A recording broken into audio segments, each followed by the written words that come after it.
Okay, let's go through number 6 first. So this is on pure tension and compression. You have this thing, uh, it has this curved member, so it doesn't look like trusses we've seen before, but um, you just have to think for a second, like, does it meet the requirements of trusses? Um, you know, hi. Oh, that's right. For something to be treated as a truss, every member needs to be a two-force member, which means that the members can't have weights, and they can't have any loads applied between their ends, or between, they can only have two places on each member where loads are applied.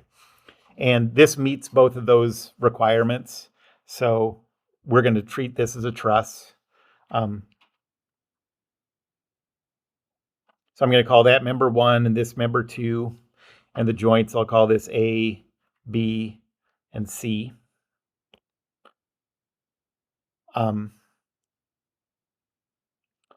And so I'm going to do a free body diagram of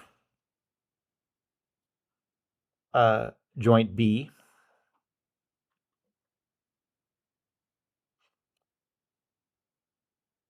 There is a force of 1,000 newtons going this way. There's a force F1 going this way. And then you look at that curved member and you're like, what direction is the force here? Well, think back to what it is about trusses that allow us to use this simplification. Remember that if you have a two-force body, so let me draw it not just as let me draw a two-force body like this. Okay. There are two things that put limits on the type of forces that can be applied for this to be in equilibrium. The first one is Newton's second law. Okay. And so if this thing is not going to be accelerating, the forces have to be equal and opposite. Okay. So we know that. But so let's think about, what if one force went this way and the other one went this way? Those are supposed to be equal and opposite. Would that thing be in static equilibrium? No, because that's a couple and that would make it spin clockwise. Okay. And so the only way that this can be in equilibrium is if your forces are equal and opposite and both act along the line between those joints. So they can go like this,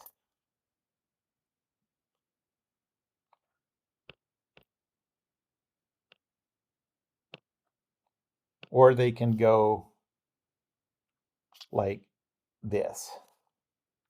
Okay. So what that means is the direction of this force, it doesn't matter at all that this thing is curved. The direction of the force applied at B by member 2 is straight down towards the other joint. So this is F2. Okay. Otherwise it would spin, And so let's see, what are the angles?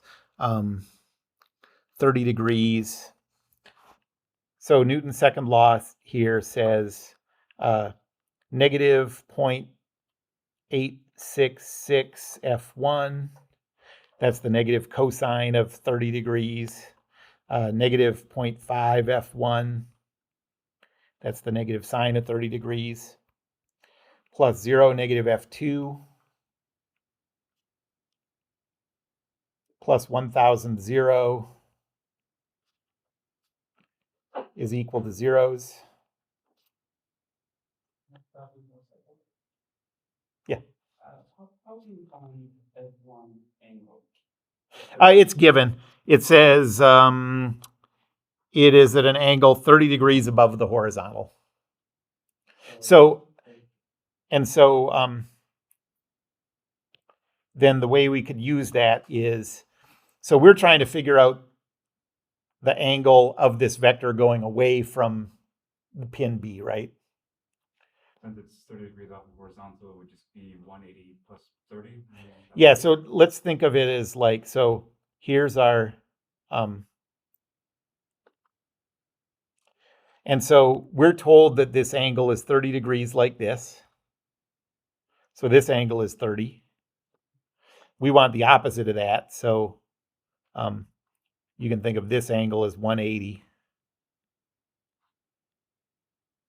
And so the theta is equal to 30 plus 180 equals 210. So you can just use cosine and sine of 210. Or you could say it's the opposite of this first one I drew, which just means, yeah, just multiply by -1, exactly. So we have F1 is equal to,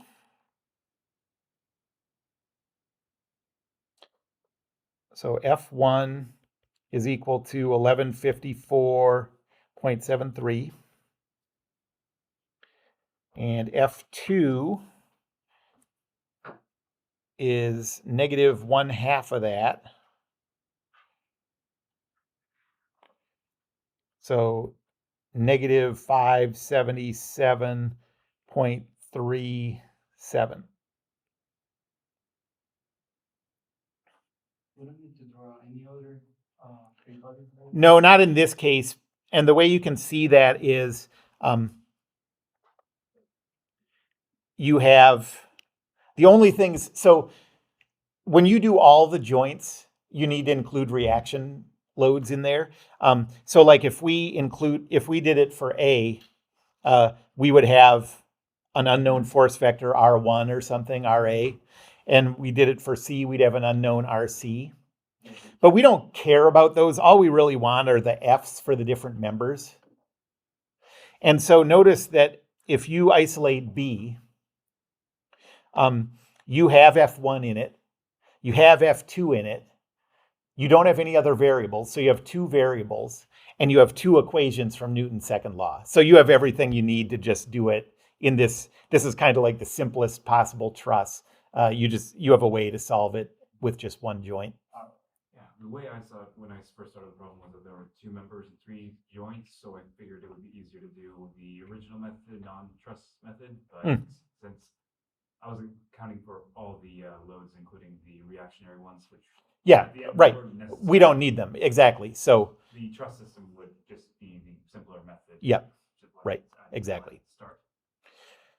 Okay, so so we have those, and then now notice that it asks so calculate the external loads. Then it says calculate the stress tensor for the straight member, and everything else it asks you about stresses is for the straight member. That's because even though the loads, the external loads, are easy to calculate for that curved member, if you recognize this as a truss, the stresses get complicated due to that curved shape. So we don't have a way to do that yet. That is not in pure tension and compression. There's shear stresses for that. Will we cover that later? Like curved shapes and stress and strain? That is not something we will cover, but I will bring it up when we cover a similar thing, so you can like we could cover it, but it's not really part of the curriculum. Any other questions about that one? Are there any other homework questions you'd like me to go over?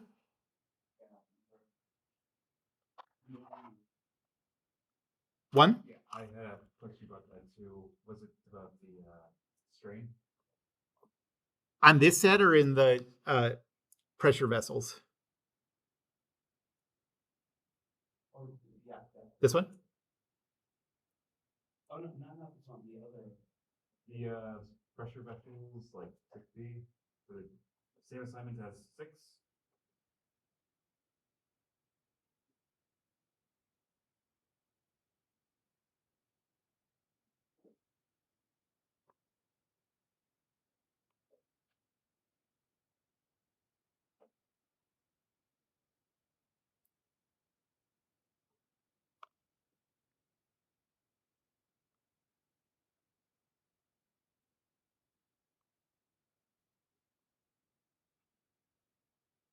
Okay, so this is spherical.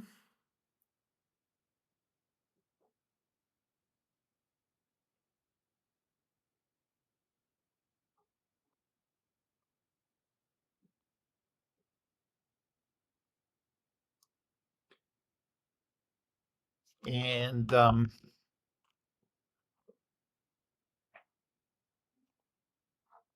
so the formula here,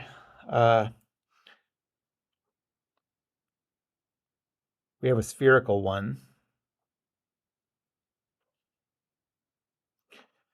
And we have the pressure force acting down like that. And then we have the counteracting metal force like this. And in both cases, we have in one, we have a pressure times an area, and that has to be equal to a normal stress times an area. So the area of that inner shape is pi r squared. So we have P times pi r squared has to be equal to the stress in the material times the area of this is the perimeter times the thickness. This is the one where you stretch it out into a long rectangle. So this is 2 pi r and then times t.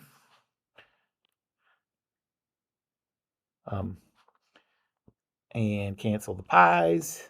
And we get that the stress is equal to PR over 2t. Okay, and that, because of the symmetry of this thing, that is the x and the y component of the stress. So we have a stress tensor like this.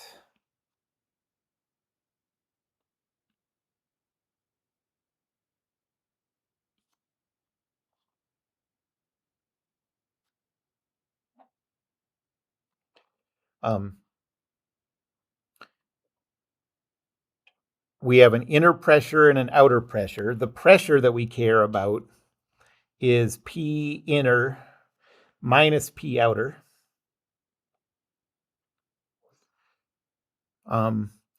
So that is 1 times 10 to the 6 minus 1.01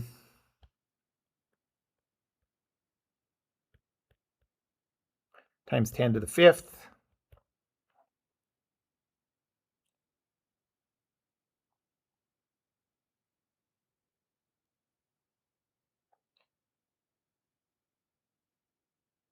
So that is 1, 2, 3, 4, 5, 8.99 times 10 to the 5 pascals.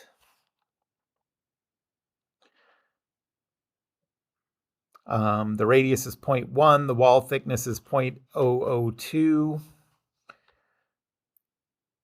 So the stress is 8.99 times 10 to the 5th times the radius of 0.1 divided by, I forgot already, 0.002. So 2 times 0.002.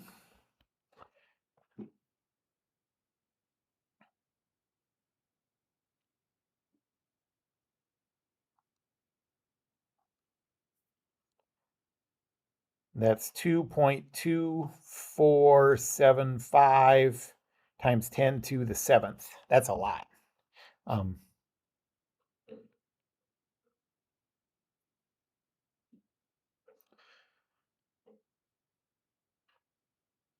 And so a stress tensor would be 2.2475 times 10 to the 7,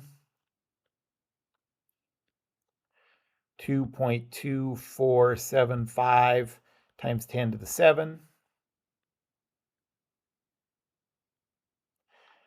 This is all pascals.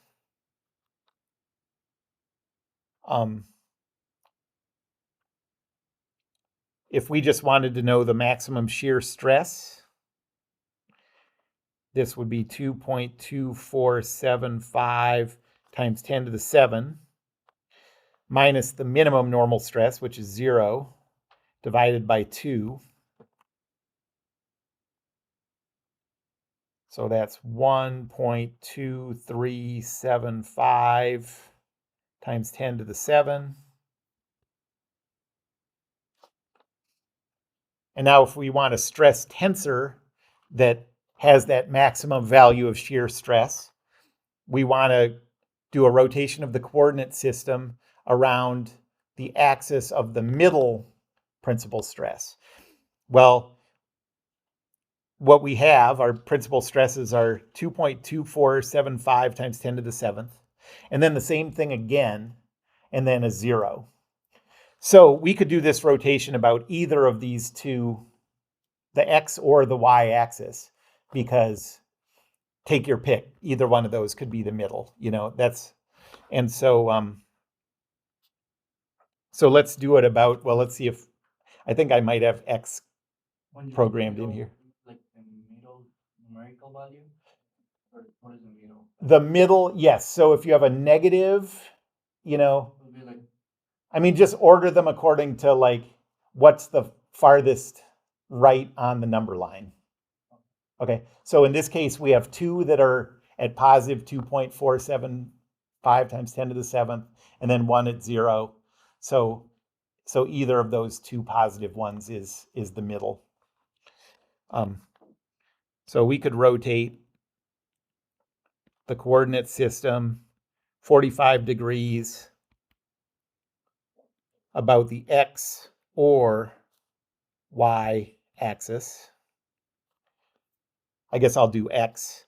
So my q is going to be 1, 0, 0, 0, 0.7071, 0.7071, 0, negative 0.7071, 0.7071.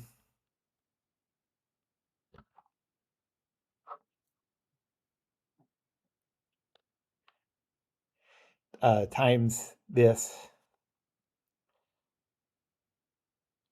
So Q times, my stress tensor was 2.2475 E7.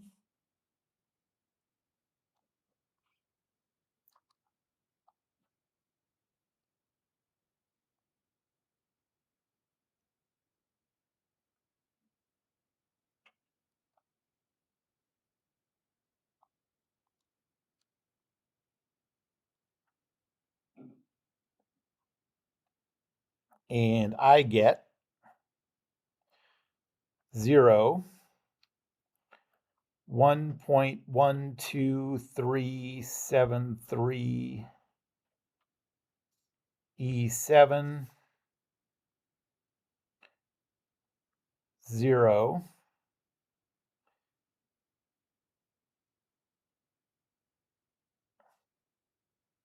nope, it was scrolled over. Like the normal x value, the ones that still have the original. You're right, it would. Yep, it has to. So we got this 0, 0, and then 0, 1.12373. I don't know why I'm keeping so many digits.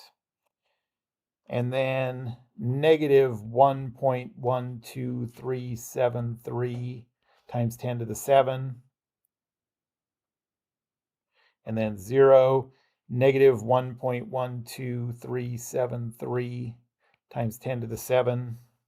And then positive 1.12373 times 10 to the 7. There's a little round off error in there, but you can see it's believable at least that, hey, there's no 1.1. Did I write this down wrong? Yes, I did. This should have a 1.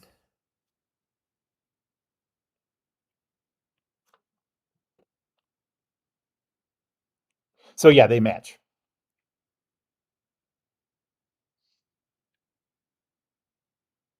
So we want like this. Oh, I see. I see. Okay. Any other questions about that problem?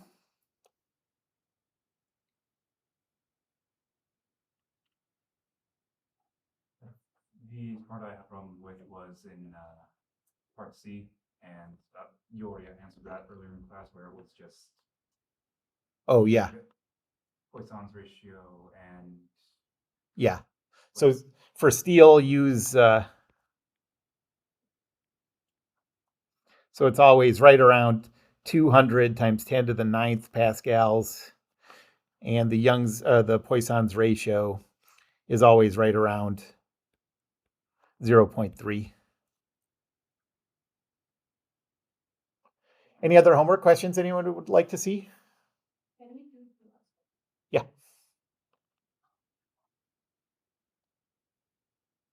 yeah, really how the numbers turned out during the shear. My I when we were doing when I was doing RP, I was surprised that all the values in the shear matrix were the same magnitude. Yeah. That's always the case with cylinders, right? I guess yes, that has to be the case. Yep.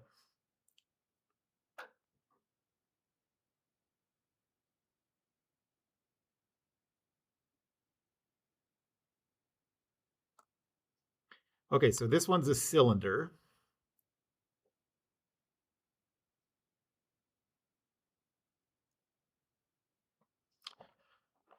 Um,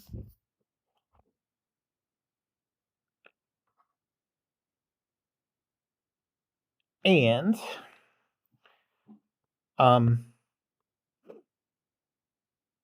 I always forget which one's which. But we have the two ways that you can blow this Subway sandwich into pieces.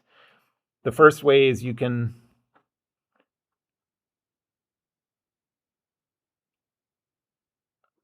blow the left half from the right half. And so for this one, you have that P times the area inside there, pi r squared, is equal to the stress times the area of that rim, which is 2 pi r times the thickness. And so it looks like this way is the one where we end up with the stress equal to p r over 2t. And then going the other way,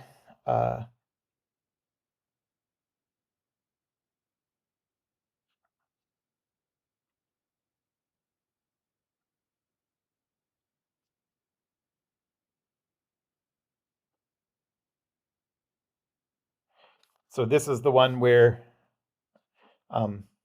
you can blow the top off the bottom.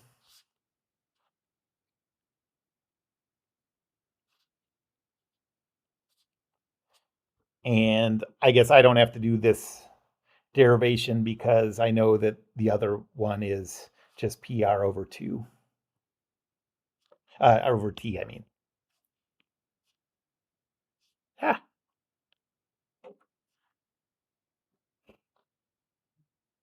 Okay, so if we have a stress tensor that is like, we have a coordinate system that's like this.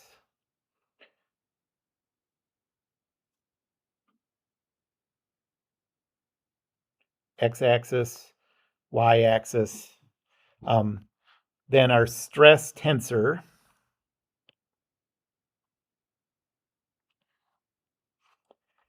is, so this first way is along the x-axis, so that's our PR over 2t. And then the second way is along the y-axis, so that's our PR over t.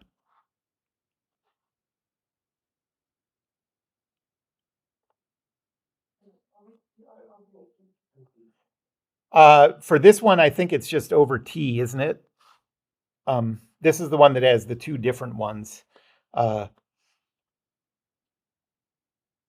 so the derivation here would be you have the pressure times 2 radii times the length is equal to sigma times 2 times the thickness times the length. And the 2's cancel, and the PR, the L's cancel. And so, yeah, that's how it comes out. So there's, for the one where the top explodes away from the bottom, it's just over T. For the one where the two halves blow apart, that's over 2T. The matrix, one of them is divided by 2 and the other one is. That's because it's a cylinder, not a. Yeah, so, right.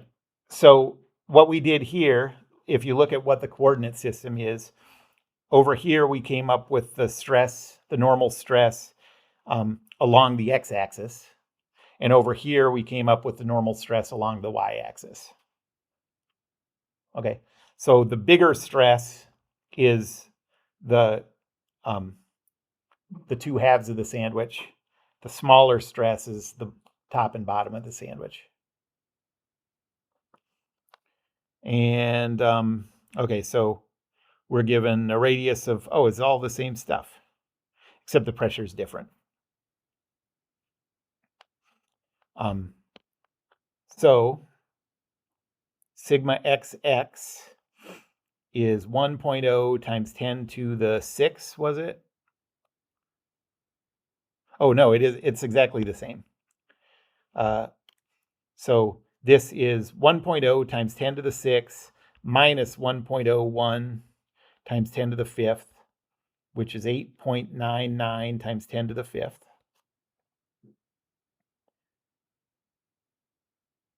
That's not this, that's the pressure. And so sigma xx is 8.99 times 10 to the 5th times the radius divided by 2 times the thickness.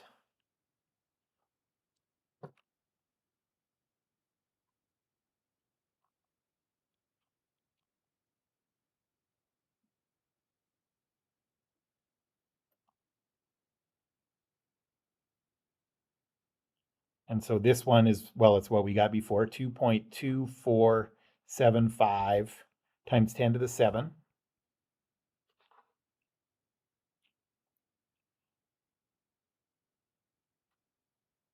And then sigma yy is just double this. No, half of this. Double.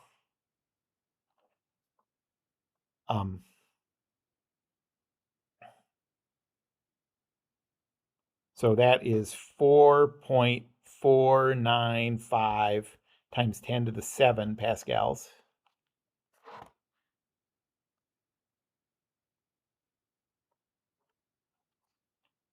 And so the stress tensor is 2.2475 times 10 to the 7. 4.495 times 10 to the 7. 0, 0, 0.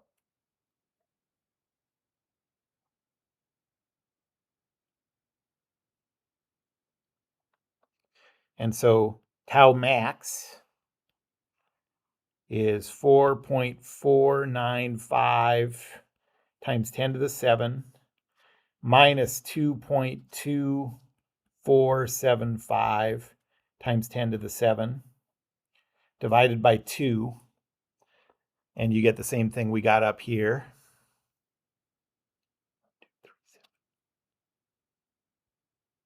1.1235 times 10 to the 7 pascals.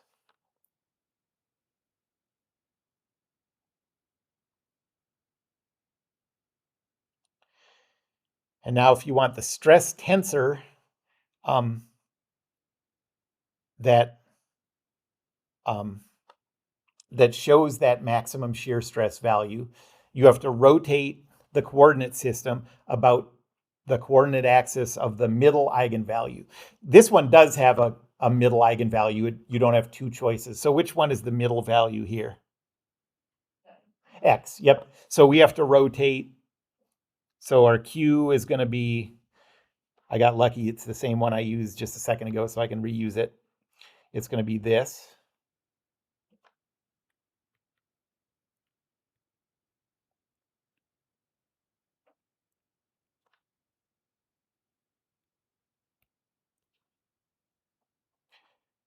And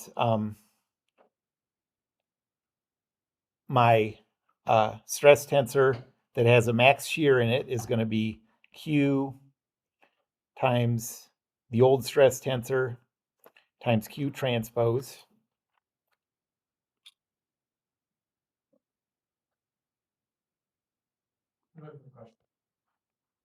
And what you get is 2.2475 times 10 to the 7, 0, 0, and then 0. 2.2475 times 10 to the 7,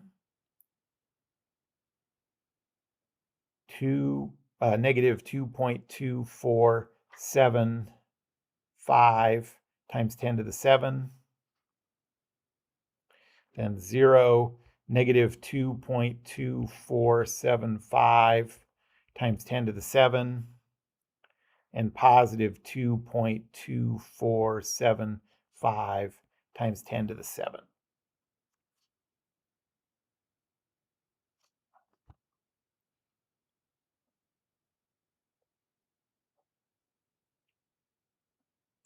Any questions about that?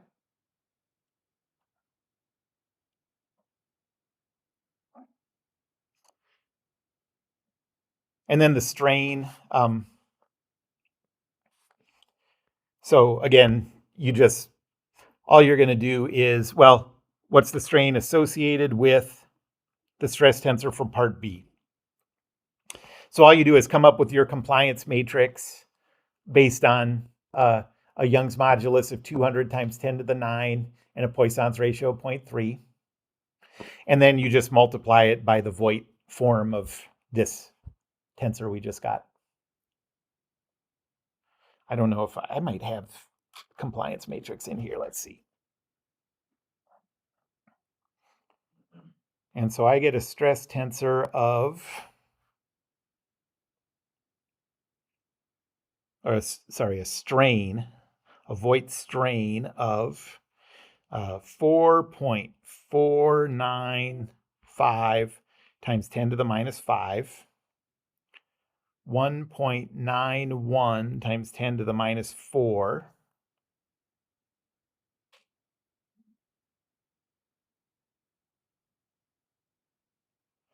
negative 1.01 times 10 to the minus 4, 0, 0.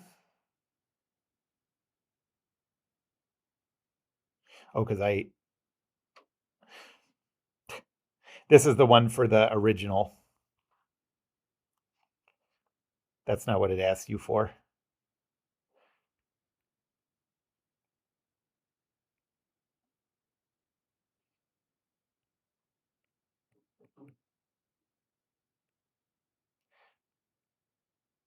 This is for this principal coordinate system. And then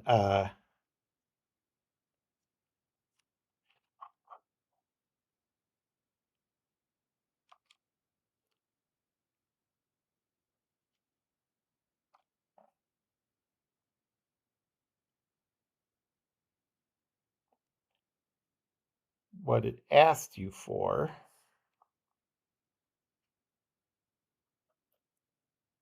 was for this one.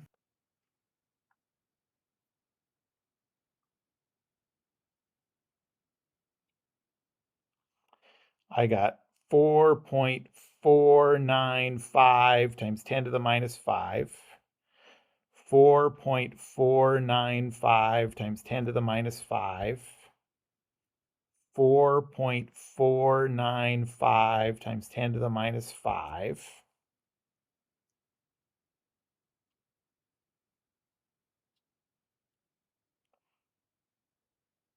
And then negative 2.921 times 10 to the minus 4,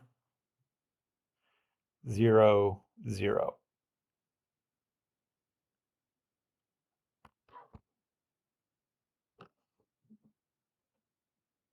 And the first one you calculate eigenvalues? This is the one just from using this stress tensor. But that's not what it asks for. It asks you to use this one with the maximum shear stresses. So this was like a bonus. It didn't ask us for that.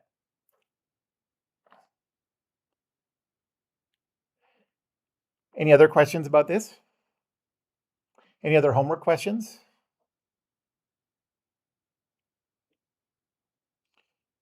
Okay, let's do a, so we've been talking about internal loads.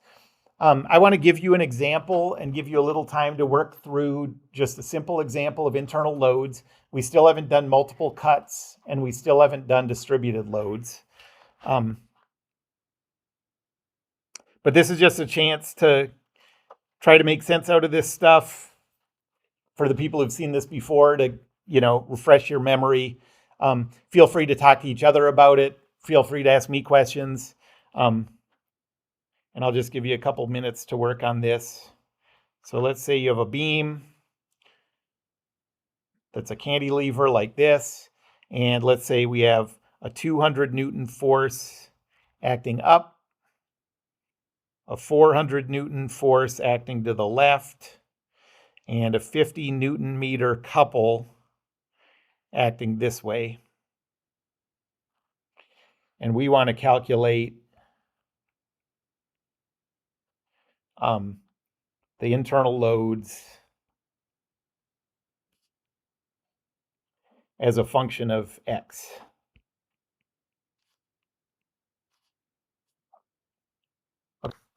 What I did, see if there are places where you took missteps. So the first step I'm going to take is to calculate the external loads. It turns out in this problem, you could calculate the internal loads without the external loads, but I'm just going to always do that as my first step.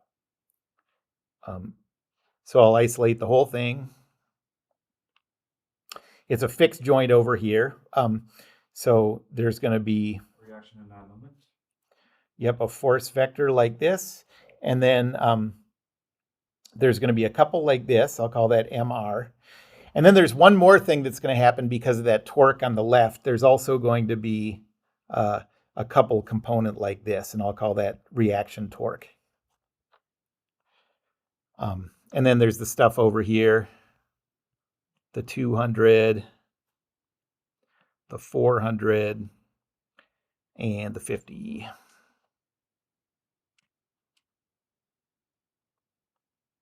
And so Newton's second law says negative 400, positive 200, plus Rx, Ry is equal to zeros. The other stuff doesn't come into it because those are couples, and this is just about forces. And so Rx is equal to positive 400, Ry is equal to negative 200. And then I'll do the moment equation about the z-axis first. And I'll put my about point here. So the 400 doesn't produce a moment about that point because it acts at that spot. The 200 doesn't because it acts at that spot.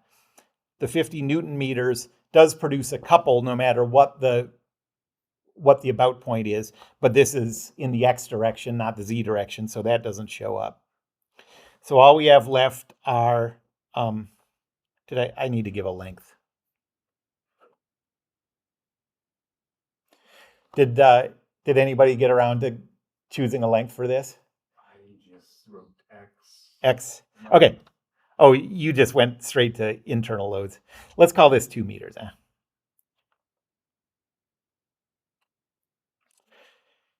Okay, so we have a counterclockwise moment produced by the y component of r times the moment arm of 2, and then we have the couple mr, and those add up to 0.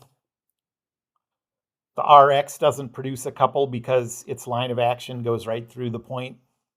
TR doesn't because that's about the x-axis.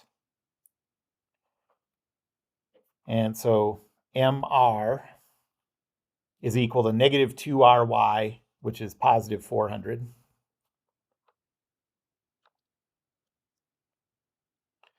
And then the moment equation about the x-axis, we have the 50 plus the reaction torque is equal to 0. And so that reaction torque is equal to negative 50.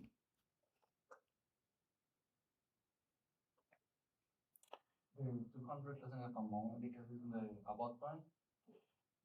Yes, exactly. Exactly.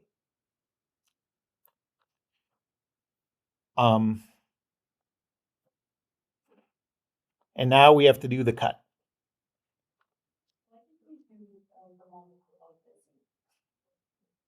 Instead of x first? No. Why do you do it? Because that z. It's the right-hand rule, right?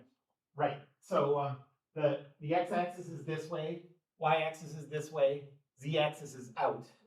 Okay, and so that's what this thing is the z-axis. And it's also the moment that the vertical component of r also causes a rotation about the z-axis. Okay, so that's like, if you remember statics, the z component is the one that we used to do for bending moments and stuff.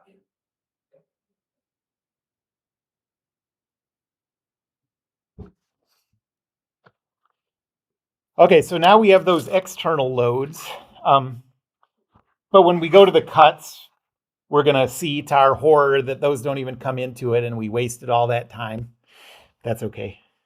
So, okay, we have one cut here, and I'm going to draw. This is my free body diagram. We're excluding all the stuff that happens over here.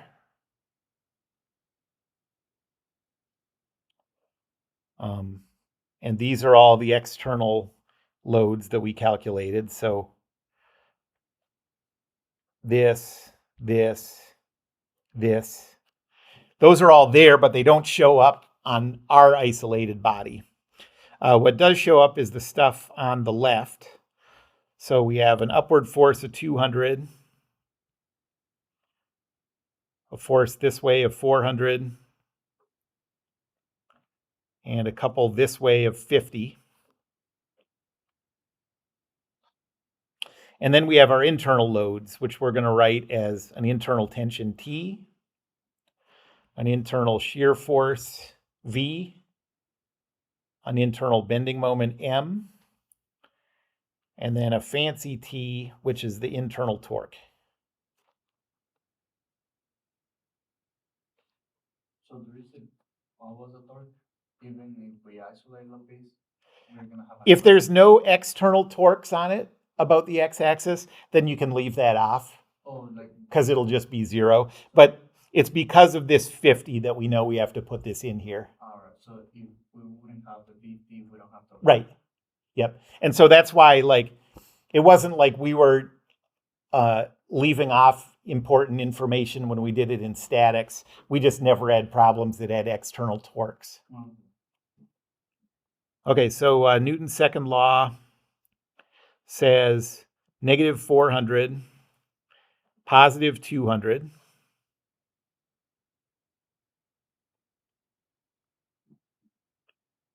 plus T0,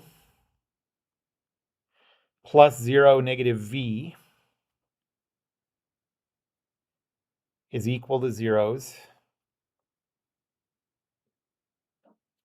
And so T is equal to positive 400, and V is equal to positive 200.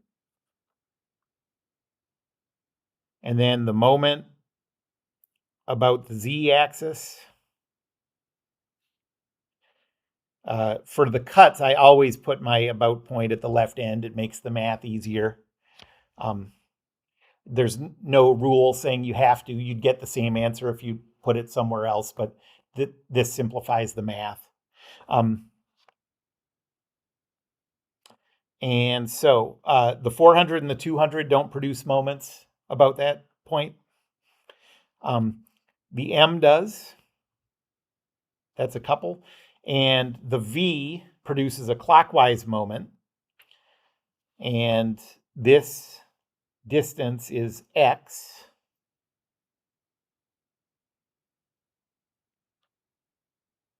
So the moment arm is X. So this is M minus Vx is equal to 0. So M is equal to Vx. And we figured out above that our V is equal to 200. So M is equal to 200x. And now we'll do it for the x-axis.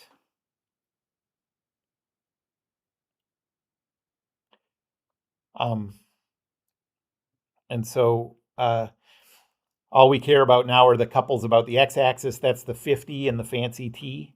So we have 50 plus the internal torque is equal to 0. And so the internal torque is negative 50.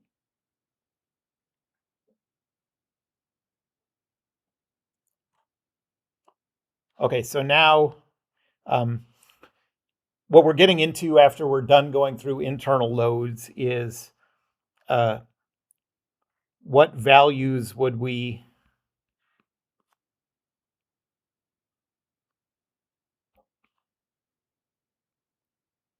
use if we wanted to calculate the stresses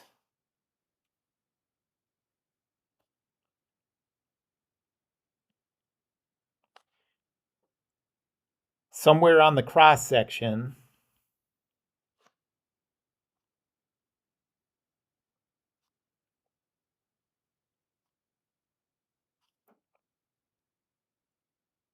where x is equal to 0.75. Okay, so let's say we wanted to calculate a stress somewhere along that cross section, but at a distance of 0.75 from the left end. So right here somewhere. Okay, we just plug in x for those values, and we'd get an internal tension of 400. Yep. Why don't we choose 0.75, not a half? Yeah, I just chose a number at random. Yeah. But it just has to do with where you're trying to calculate the stress. So we just, okay. Yep. The shear force is 200. Now here's the only one where we have a function of x. The internal bending moment would be 200 times 0.75, which would be what's that, 150? So this is newtons, this is Newton meters, and the internal torque would be negative 50 Newton meters.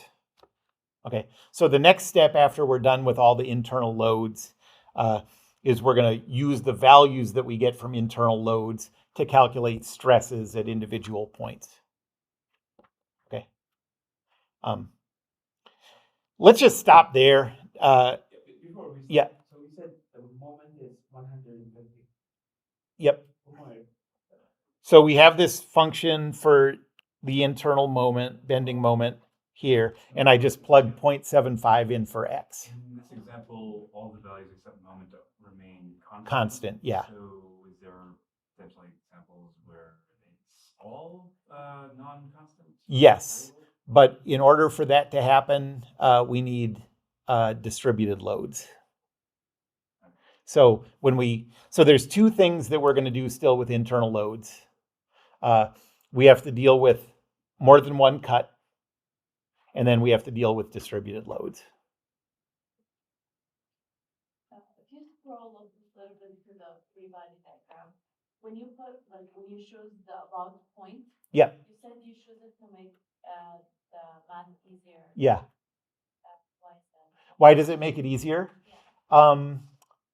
Because I don't really remember. Because we don't have momentum. Was it like dense or something? So when we get to